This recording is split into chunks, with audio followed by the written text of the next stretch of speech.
صلی اللہ علیہ یا رسول اللہ وسلم علیہ۔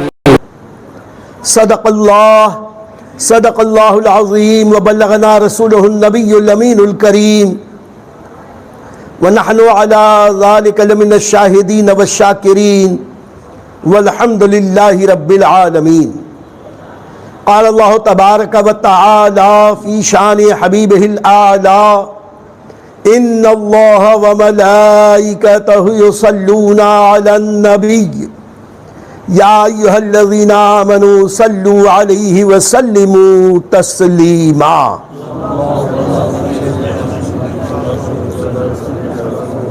اللہم صلی علی سیدنا و مولانا محمد معدن الجود والکرم منبع العلم والحلم والحکم وآلہ وصحبہ وبارک وسلم صلاة و سلاما علیک یا رسول اللہ وعلی آلک واصحابک یا حبیب اللہ۔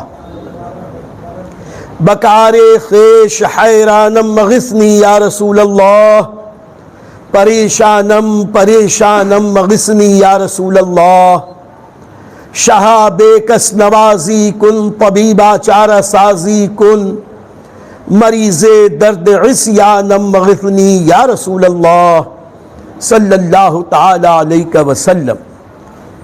غوث اعظم بمن بے سر و ساما مدد، قبلہ دی مدد، کعبہ ایما مدد، انتظار کرم تست من عینی را، اے خدا جو و خدا بین و خدا دام مددے، اور قادریم نعرے یا غوث اعظم میزنم، قادریم نعرے یا غوث اعظم میزنم، دمز شیخ احمد رضا خان قطب عالم میزنم۔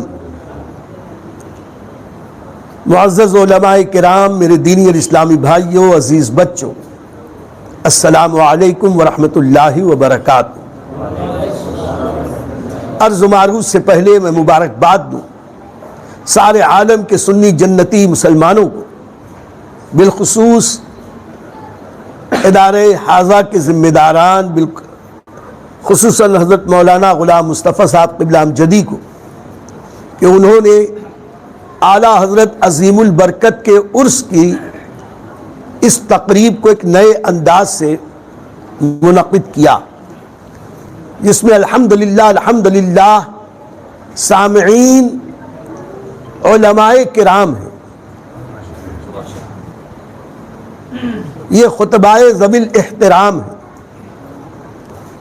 ان علماء کرام کی خدمت کے لیے حضرت نے خادم العلماء کو حکم دیا کہ علماء کرام کی خدمت میں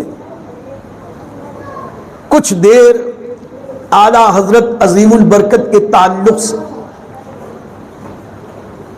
اور ان کی سیرت کے حوالے سے حالات حاضرہ پر میں کچھ عرض کروں، اور واللہ العظیم میں صرف اس نیت سے حاضر ہو گیا کہ ان علماء کرام کی بارگاہ میں یہ خادم جب اپنے معافی ضمیر کو ادا کرے گا، مجھ سے جو خطائیں ہوں گی یہ علماء کرام اس پر متنبہ کریں گے، اور اگر انہوں نے خاموشی کے ساتھ میری پذیرائی کی تو ان کی خاموشی میرے لیے وجہ افتخار ہوگی اور مجھے قبولیت کی سند ملے گی۔ تو کچھ سبق سکھانے کے لیے نہیں، کچھ سیکھنے کے لیے آج یہ فقیر آپ کی بارگاہ میں حاضر آیا۔ عرس ہے اعلیٰ حضرت کا، تو اعلیٰ حضرت ہی کے چند اشعار سے شروع کروں۔ اعلیٰ حضرت عظیم البرکت امام عشق و محبت سیدی سرکار امام احمد رضا محدث بریلوی علیہ رحمت و رضوان نے ایک مقام پر ارشاد فرمایا، سونا جنگل رات اندھیری چھائی بدلی کالی ہے۔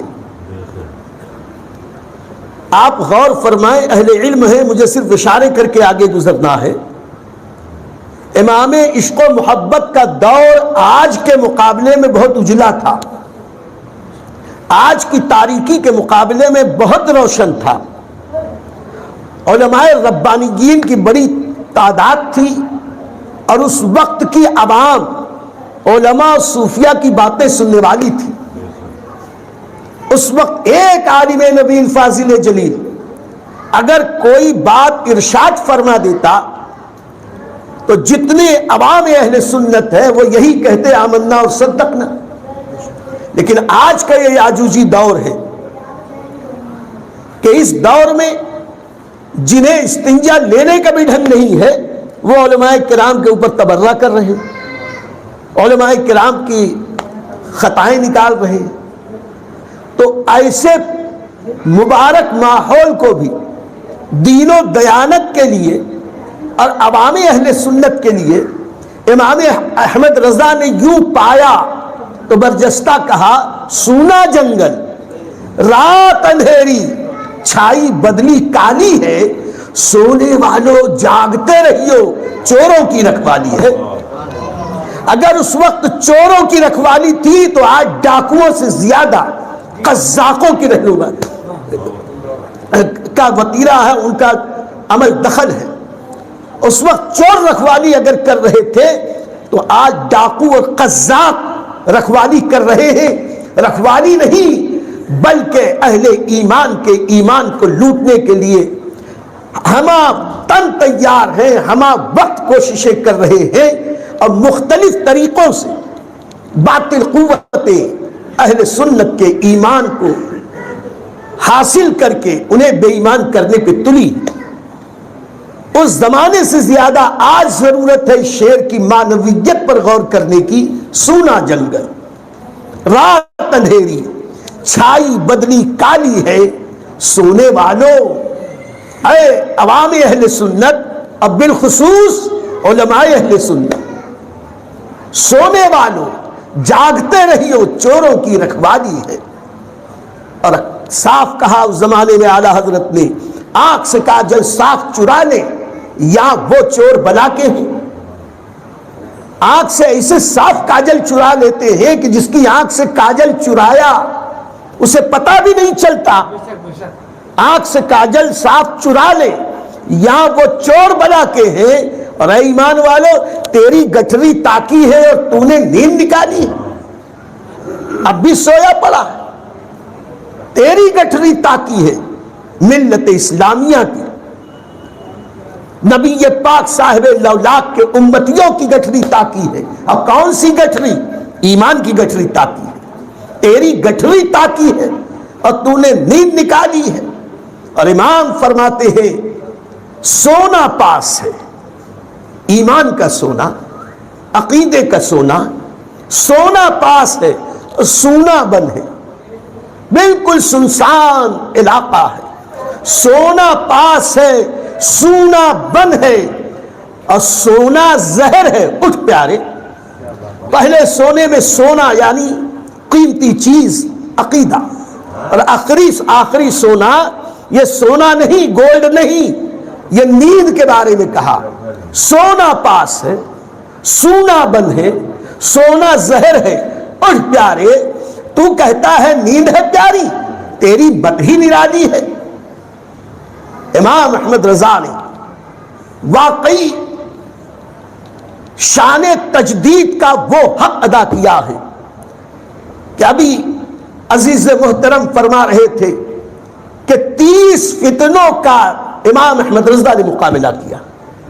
یہ 30 فتنے تو وہ تھے جو عقیدے کی بنیاد پر مسلمانوں کو لوٹ رہے تھے, اس کے علاوہ عمل کی بنیاد پر اور داخلی سطح پر جن لوگوں نے فتنے بپا کیے اسلام کے خلاف, میرا امام ہر فتنے کے سامنے سینہ سپر رہا. میرے امام کا سب سے بڑا کمال یہی نہیں ہے کہ رد وہابیہ کو انتہا تک پہنچا دیا, رد رافضیت میں کیل گاڑ دی, ندوہ کی مین میخ اور بنیاد ہلا دی.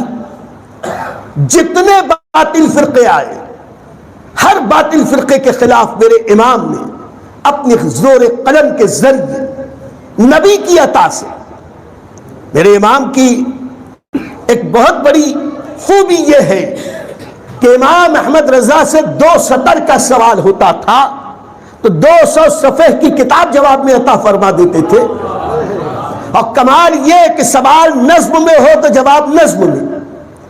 اسی پر بس نہیں، سوال جس ردیف و قافیہ میں ہو جواب اسی ردیف و قافیے میں.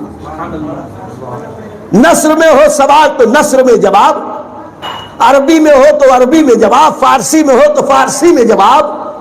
اور الحمدللہ موجودہ زمانے کی تحقیق سے یہ بھی ثابت ہوا کہ بعض فتاوے انگلش میں آئے، میرے امام نے اس کے جواب تحریر فرما کے انگلش میں ترجمہ کروا کے اسے روانہ کیا.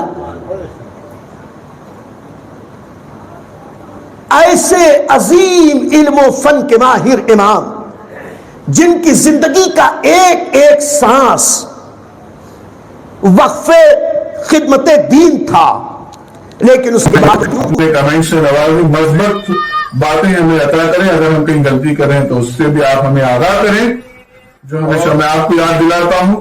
اب بھی آپ توجہ فرمائیں، نوازش ہوگی آپ معمار ملت چینل کو سبسکرائب کریں اور لائک کریں. لائک کرنے سے ناظرین یہ ہوتا ہے کہ یوٹیوب چینل اس کلپ کو، اس ویڈیو کو دوسرے ویورز تک فارورڈ کرتا ہے.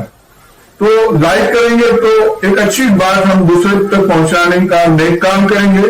اور معمار ملت چینل کو بھی گزارش ہے سبسکرائب ضرور کریں اور لائک بھی ضرور کریں، اور ہو سکے تو شیئر بھی کریں. السلام علیکم ورحمۃ اللہ وبرکاتہ.